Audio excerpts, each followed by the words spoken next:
चाणक्य अनुमानतः चंद्रगुप्त मौर्य के महामंत्री थे। वे कौटिल्य या विष्णुगुप्त नाम से भी विख्यात हैं। चणक नामक व्यक्ति के पुत्र होने के कारण वह चाणक्य कहे गए। विष्णुगुप्त कूटनीति, अर्थनीति, राजनीति के महाविद्वान और अपने महाज्ञान का कुटिल सदुपयोग जनकल्याण तथा अखंड भारत के निर्माण जैसे सृजनात्मक कार्यों में करने के कारण वह कौटिल्य कहलाए। उन्होंने नंदवंश का नाश करके चंद्रगुप्त मौर्य को अजापाल से प्रजापाल राजा बनाया। उनके द्वारा रचित अर्थशास्त्र नामक ग्रंथ राजनीति, अर्थनीति, कृषि, समाजनीति आदि का महान ग्रंथ है।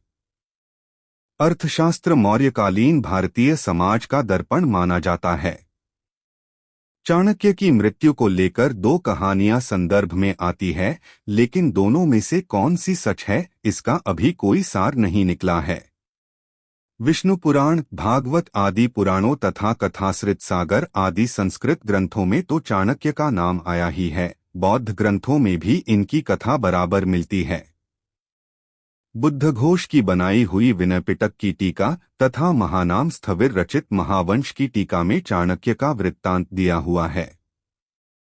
चाणक्य तक्षशिला, एक नगर जो रावलपिंडी के पास था, के निवासी थे। इनके जीवन की घटनाओं का विशेष संबंध मौर्य चंद्रगुप्त की राज्य प्राप्ति से है।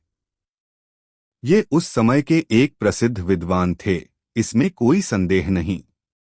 कहते हैं कि चाणक्य राजसी ठाट बाट से दूर एक छोटी सी कुटिया में रहते थे।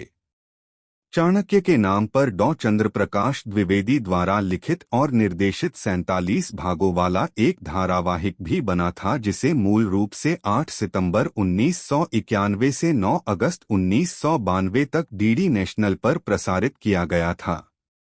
चंद्रगुप्त के साथ चाणक्य की मैत्री की कथा इस प्रकार है। पाटलिपुत्र के नंद वंश के राजा धनानंद के यहाँ आचार्य एक अनुरोध लेकर गए थे। आचार्य ने अखंड भारत की बात की और कहा कि वह पौरव राष्ट्र से यमन शासक सेल्यूकस को भगा दे, किंतु धनानंद ने नकार दिया, क्योंकि पोरस राष्ट्र के राजा की हत्या धनानंद ने यमन शासक सेल्यूकस से करवाई थी। जब यह बात आचार्य को खुद धनानंद ने बोला, तब क्रोधित होकर आचार्य ने यह प्रतिज्ञा की कि जब तक मैं नंदों का नाश न कर लूंगा तब तक अपनी शिखा नहीं बांधूंगा। उन्हीं दिनों राजकुमार चंद्रगुप्त राज्य से निकाले गए थे। चंद्रगुप्त ने चाणक्य से मिलकर म्लेच्छ राजा परवतक की सेना लेकर पाटलिपुत्र पर चढ़ाई की और नंदों को युद्ध में परास्त करके मार डाला। नंदों के नाश के संबंध में कई प्रकार की कथाएं हैं। कहीं लिखा है कि चाणक्य ने महानंद के यहाँ निर्माल्य भेजा, जिसे छूते ही महानंद और उसके पुत्र मर गए। कहीं विषकन्या भेजने की कथा लिखी है। मुद्राराक्षस नाटक के देखने से जाना जाता है कि नंदों का नाश करने पर भी महानंद के मंत्री राक्षस के कौशल और नीति के कारण चंद्रगुप्त को मगध का सिंहासन प्राप्त करने में बड़ी बड़ी कठिनाइयां पड़ी। अंत में चाणक्य ने अपने नीतिबल से राक्षस को प्रसन्न किया और चंद्रगुप्त का मंत्री बनाया। बौद्ध ग्रंथों में भी इसी प्रकार की कथा है, केवल महानंद के स्थान पर धनानंद शब्द है।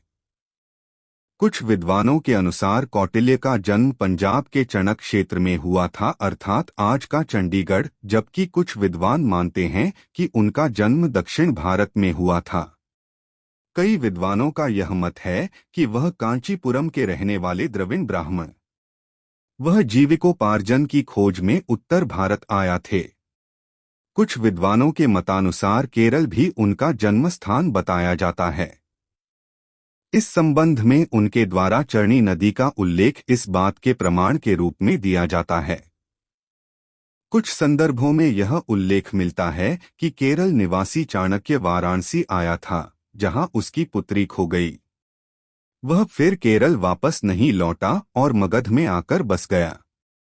इस प्रकार के विचार रखने वाले विद्वान उन्हें केरल के निषाद कुतुल्लूर नामपुत्री वंश का वंशज मानते हैं। कई विद्वानों ने उन्हें मगध का ही मूल निवासी माना है।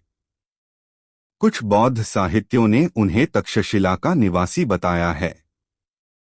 कौटिल्य के जन्मस्थान के संबंध में अत्यधिक मतभेद रहने के कारण निश्चित रूप से यह कहना कि उनका जन्मस्थान कहाँ था कठिन है, परंतु कई संदर्भों के आधार पर तक्षशिला को उनका जन्मस्थान मानना ठीक होगा।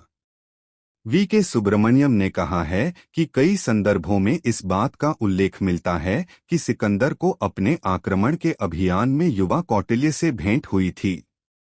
चूंकि अलेक्जेंडर का आक्रमण अधिकतर तक्षशिला क्षेत्र में हुआ था, इसलिए यह उम्मीद की जाती है कि कौटिल्य का जन्मस्थान तक्षशिला क्षेत्र में ही रहा होगा। कौटिल्य के पिता का नाम चणक था। वह एक गरीब द्रविड़ ब्राह्मण थे और किसी तरह अपना गुजर बसर करता थे।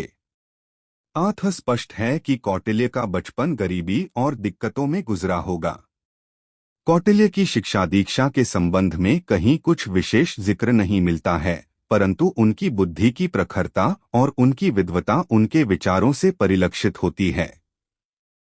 वह कुरूप होते हुए भी शारीरिक रूप से बलिष्ठ थे। उनके ग्रंथ अर्थशास्त्र के अवलोकन से उनकी प्रतिभा, बहुआयामी व्यक्तित्व और दूरदर्शिता का पूर्ण आभास होता है।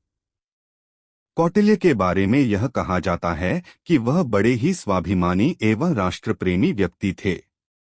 एक किंवदंती के अनुसार एक बार मगध के राजा महानंद ने श्राद्ध के अवसर पर कौटिल्य को अपमानित किया था, जबकि तथ्यों से उजागर होता है कि धनानंद की प्रजा विरोधी नीतियों के कारण ब्राह्मण चणक, जो कि विष्णुगुप्त चाणक्य के पिता थे, द्वारा विरोध करने पर उन्हें कारगर में बंदी बनाकर उनके परिवार को देश निकाला दे दिया गया था।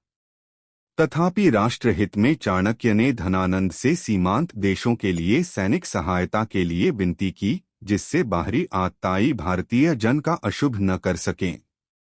परंतु मद में अंधे धनानंद ने उनका अपमान कर उन्हें राजमहल से निकाल दिया। कौटिल्य ने क्रोध के वशीभूत होकर अपनी शिखा खोलकर यह प्रतिज्ञा की थी कि जब तक वह नंदवंश का नाश नहीं कर देंगे तब तक वह अपनी शिखा नहीं बांधेंगे। कौटिल्य के व्यावहारिक राजनीति में प्रवेश करने का यह भी एक बड़ा कारण था। नंदवंश के विनाश के बाद उन्होंने चंद्रगुप्त मौर्य को राजगद्दी पर बैठने में हर संभव सहायता की। चंद्रगुप्त मौर्य द्वारा गद्दी पर आसीन होने के बाद उसे पराक्रमी बनाने और मौर्य साम्राज्य का विस्तार करने के उद्देश्य से उन्होंने व्यावहारिक राजनीति में प्रवेश किया। वह चंद्रगुप्त मौर्य के मंत्री भी बने। कई विद्वानों ने यह कहा है कि कौटिल्य ने कहीं भी अपनी रचना में मौर्यवंश या अपने मंत्रित्व के संबंध में कुछ नहीं कहा है, परंतु अधिकांश स्रोतों ने इस तथ्य की संपुष्टि की है। अर्थशास्त्र में कौटिल्य ने जिस विजिगीषु राजा का चित्रण प्रस्तुत किया है, निश्चित रूप से वह चंद्रगुप्त मौर्य के लिए ही संबोधित किया गया है। भारत पर सिकंदर के आक्रमण के कारण छोटे छोटे राज्यों की पराजय से अभिभूत होकर कौटिल्य ने व्यावहारिक राजनीति में प्रवेश करने का संकल्प किया। उनकी सर्वोपरि इच्छा थी भारत को एक गौरवशाली और विशाल राज्य अखंड भारत रूप में देखना। निश्चित रूप से चंद्रगुप्त मौर्य उनकी इच्छा का केंद्र बिंदु था। आचार्य कौटिल्य को एक ओर पारंगत और दूरदर्शी राजनीतिज्ञ के रूप में मौर्य साम्राज्य का संस्थापक और संरक्षक माना जाता है, तो दूसरी ओर उन्हें संस्कृति साहित्य के इतिहास में अपनी अतुलनीय एवं अद्भुत कृति के कारण अपने विषय का एकमात्र विद्वान होने का गौरव प्राप्त है। कौटिल्य की विद्वता, निपुणता और दूरदर्शिता का बखान भारत के शास्त्रों, काव्यों तथा अन्य ग्रंथों में परिव्याप्त है। कौटिल्य द्वारा नंदवंश का विनाश और मौर्यवंश की स्थापना से संबंधित कथा विष्णु पुराण में आती है। अति विद्वान और मौर्य साम्राज्य का महामंत्री होने के बावजूद कौटिल्य का जीवन सादगी का जीवन था। वह सादा जीवन उच्च विचार का सही प्रतीक थे। उन्होंने अपने मंत्रित्व काल में अत्यधिक सादगी का जीवन बिताया। वह एक छोटा से मकान में रहते थे और कहा जाता है कि उनके मकान की दीवारों पर गोबर के उपले थोपे रहते थे। उनकी मान्यता थी कि राजा या मंत्री अपने चरित्र और ऊंचे आदर्शों के द्वारा लोगों के सामने एक प्रतिमान दे सकता है। उन्होंने सदैव मर्यादाओं का पालन किया और कर्मठता की जिंदगी बिताई। कहा जाता है कि बाद में उन्होंने मंत्री पद त्याग कर वानप्रस्थ जीवन व्यतीत किया था।